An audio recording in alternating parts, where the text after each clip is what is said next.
दोस्तों नमस्कार। ईरान ने अब ऐसी मिसाइल का इस्तेमाल इजराइल के ऊपर किया है कि इजराइल जैसा देश ये बताने की कोशिश कर रहा है दुनिया को कि ईरान वॉर क्राइम कर रहा है, यानी कि रूल्स को फॉलो नहीं कर रहा है वॉर में। बात की जाए दोस्तों, आपके सामने ये वीडियो लाना चाहूँगा। इस मिसाइल का नाम है क्लस्टर बॉम्ब। इसी मिसाइल को लेकर कहा जा सकता है कि इजराइल जैसा देश कांपता हुआ दिखाई दे रहा है। ईरान को कह रहा है कि ऐसा मत करो, इस मिसाइल का इस्तेमाल मत करो, साथ ही साथ ये वॉर क्राइम है, रूल्स में ये नहीं आता है वॉर के अंदर। वो इजराइल बताने की कोशिश कर रहा है जो कि कभी वॉर के रूल्स को फॉलो नहीं करता। सोचने और हैरान करने वाली बात है ये दोस्तों। इसे लेकर दोस्तों दैनिक भास्कर ने क्या बताने की कोशिश की है, किस तरह से ये क्लेम किया जा रहा है इजराइल की तरफ से कि इस मिसाइल का इस्तेमाल किया गया है और क्या है इस मिसाइल की खासियत, दोनों ही मैं आपको बताना चाहूँगा दैनिक भास्कर के हवाले से। इसके बाद मैं आपको दोस्तों बताऊँगा कि जो काम पहले इजराइल करता हुआ दिखाई दे रहा था, अब वही सेम काम करता हुआ ईरान दिखाई दे रहा है। जो झूठ इजराइल ने दुनिया भर के सामने बोला था, अब वही झूठ इजराइल के ऊपर कहा जा सकता है ईरान बोलता हुआ दिखाई दे रहा है। इजराइल को लेकर ईरान बोलता हुआ दिखाई दे रहा है। अगर पहले दुनिया इजराइल का साथ दे रही थी और इजराइल को सही बोल रही थी, तो क्या ऐसे में अब ईरान को भी सही बोला जाएगा, बताऊंगा मैं आपको। लेकिन सबसे पहले ये आपके सामने दैनिक भास्कर की कटिंग, यहां पर क्लस्टर बॉम्ब को लेकर बताने की कोशिश की गई है। आईडीएफ के होम फ्रंट कमांडर के मुताबिक ईरान ने इजराइल के अजोर सिटी पर 20 बैलिस्टिक मिसाइल से हमला किया, यानी कि इजराइल के सिटी पर हमला किया गया 20 बैलिस्टिक मिसाइल से ईरान की तरफ से। और इसी के साथ इसमें एक मिसाइल के वॉर हेड में क्लस्टर बॉम्ब थे। एक मिसाइल थी जिसमें अगर बात की जाए उसके वॉर हेड में क्लस्टर बॉम्ब थे। वीडियो आपके स्क्रीन पे फिर से लाना चाहूँगा, समझ सकते हैं आप ये क्लस्टर बॉम्ब होता है। और ये क्लेम किया जा रहा है आईडीएफ की तरफ से कि एक मिसाइल के अंदर क्लस्टर बॉम्ब थे। इसके बाद फिर से दोस्तों आपको आगे खबर पढ़ के बताना चाहूँगा। अब जबकि आईडीएफ ने ये कहा कि इसमें एक मिसाइल के वॉर हेड में क्लस्टर बॉम्ब थे, ये ज़मीन से 7 किलोमीटर ऊपर हवा में फूटता है, या फिर ये कहा जाए एक्टिव होता है। 7 किलोमीटर ज़मीन से ऊपर ये एक्टिव हो जाता है। और इसी के साथ इसमें 20 छोटे छोटे बॉम्ब निकले और करीब 8 किलोमीटर का जो दायरा था उसको कवर किया। समझने की कोशिश करिएगा, 7 किलोमीटर ऊपर ये एक्टिव हुए। इसमें छोटे छोटे बॉम्ब होते हैं, 20 बताए जा रहे हैं, और 8 किलोमीटर की रेंज ये कवर करते हुए दिखाई देते हैं, यानी कि 8 किलोमीटर तक तबाही फैलाते हुए दिखाई देते हैं। इस वजह से इसे वॉर में इस्तेमाल करना मना है। और इसी वजह से इजराइल ये बताने की कोशिश कर रहा है कि ईरान ऐसा ना करे, ये वॉर के खिलाफ है। आपको दोस्तों अब आगे बताना चाहूँगा, जो काम पहले इजराइल करता हुआ गाज़ा को लेकर दिखाई दे रहा था, जो कहा जा सकता है दुनिया भर को बताया जा रहा था इजराइल की तरफ से कि गाज़ा में घरों के अंदर बॉम्ब है, साथ ही साथ हमास का बेस है, और ऐसा ही कह के इजराइल ने काफ़ी ज़्यादा घरों को टारगेट किया, पूरे शहर को कब्रिस्तान में बदल दिया। आगे वाले घर में कहीं ना कहीं हमास का बेस होगा, आतंकी छुपे होंगे या फिर वेपन्स होंगे, उसको टारगेट किया, फिर उसके आगे, फिर उसके आगे, ऐसे ऐसे करके पूरे शहर को टारगेट इजराइल ने कर दिया कि कहीं ना कहीं हर एक घर में बेस है हमास का या फिर वेपन्स है, और किसी को बख्शा नहीं।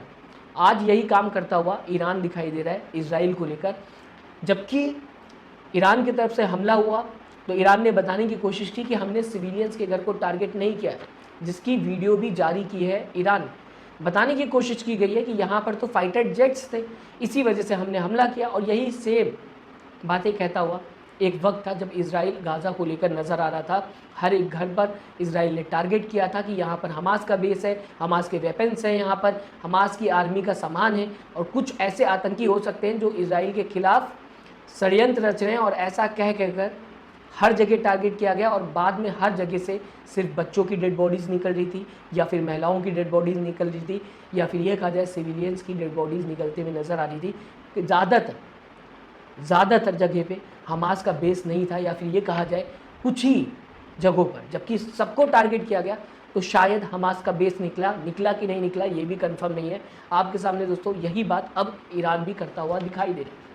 सबसे पहली वीडियो आपके स्क्रीन पर, blueprint of a fighter jet being hide in an Israeli home, we do not target anything but military positions. ये बताने की कोशिश की जा रही है कि हम सिविलियंस के घर को टारगेट नहीं करते। ईरान ये कहता हुआ दिखाई दे रहा है। दरअसल इस घर के अंदर फाइटर जेट था, इस वजह से हमने टारगेट किया। दूसरा वीडियो आपके सामने जो कि ईरान क्लेम करता हुआ दिखाई दे रहा है, यही क्लेम एक वक्त था इजराइल गाज़ा को लेकर करता हुआ दिखाई दे रहा था आपके सामने। यहाँ पर मैंने आपको पहले भी खबर में बताने की कोशिश की कि ईरान ने क्लेम किया कि दरअसल जिस हॉस्पिटल पर हमने अटैक किया उसके नीचे मिलिट्री बेस था, और ऐसा ही एक वक्त था गाज़ा के अंदर इजराइल क्लेम करता हुआ दिखाई दे रहा था गाज़ा के हर एक हॉस्पिटल को ख़त्म कर दिया गया, उस पर अटैक कर गाज़ा के सबसे बड़े हॉस्पिटल की दोस्तों अगर बात की जाए, यही कहकर उस पर इजराइल ने अटैक किया कि इसके नीचे हमास का बेस है, हमास के वेपन्स हैं, इसके नीचे आतंकी छुपे हुए हैं, इस वजह से हमने इस हॉस्पिटल पर अटैक किया। और देखने को क्या मिला, बच्चों की जान गई, महिलाओं की जान गई, जो लोग अपना इलाज करा रहे थे, जो लोग घायल हो गए थे इस हमले में, जो कि इजराइल की तरफ से होता हुआ नजर आया, उनकी भी जान चली गई, डॉक्टर्स की जान चली गई, और कुछ भी नहीं निकली। आज सेम काम करता हुआ ईरान नज़र आ रहा है। अगर लोग और कंट्रीज़ पहले इजराइल का सपोर्ट कर रही थी कि शायद इजराइल सही बोल रहा है, तो क्या आज वही कंट्रीज़ ईरान का सपोर्ट करेंगी, ईरान की बातों पर यकीन करेंगी? एक सवाल है, अगर पहले चीज़ें गलत थी तो अब कैसे सही हो सकती हैं, और पहले चीज़ें सही थी तो अब कैसे गलत हो सकती हैं? वक्त के हिसाब से सही और गलत डिसाइड किया जाएगा, कंट्रीज़ के हिसाब से सही और गलत डिसाइड किया जाएगा, या फिर सही और गलत की एक डेफिनेशन होगी, उस हिसाब से डिसाइड किया जाएगा। आपके सामने दोस्तों बताना चाहूँगा कि अभी फ़िलहाल कितनी कंट्रीज़ ईरान के साथ खड़ी हुई हैं न्यूक्लियर पावर की अगर बात की जाए, जिनके पास न्यूक्लियर पावर है, और कितनी कंट्रीज़ इजराइल के साथ खड़ी हुई हैं। ईरान के साथ दोस्तों अगर बात की जाए, चाइना खड़ा हुआ है, नॉर्थ कोरिया खड़ा हुआ है, रशिया खड़ा हुआ है। ये तीन पावरफुल न्यूक्लियर कंट्रीज़ सीधा सीधा ईरान के साथ खड़ी हुई हैं। और दूसरी तरफ इजराइल की बात की जाएगी दोस्तों, तो आपको बताना चाहूँगा अमेरिका खड़ा हुआ है, फ्रांस खड़ा हुआ है, जर्मनी खड़ा हुआ है, और साथ ही साथ अगर बात की जाए दोस्तों ब्रिटेन खड़ा हुआ है, यानी कि यूके खड़ा हुआ है। तो ये कंट्रीज़ चार न्यूक्लियर पावर अगर बात की जाए इजराइल के पाले में खड़ी हुई है, और यहाँ पर तीन कंट्रीज़ ईरान के पाले में खड़ी हुई है। ऐसे में इंडिया और पाकिस्तान की बात की जाए, ये दोनों भी न्यूक्लियर पावर कंट्रीज़ है।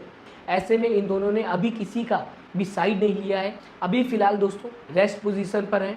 डिसाइड करना होगा इन्हें या फिर नहीं करना होगा, ये आने वाला वक्त बताएगा कि ये किसका साइड लेंगी, किसका नहीं लेंगी, लेंगे भी कि नहीं लेंगी किसी का साइड इस वॉर में।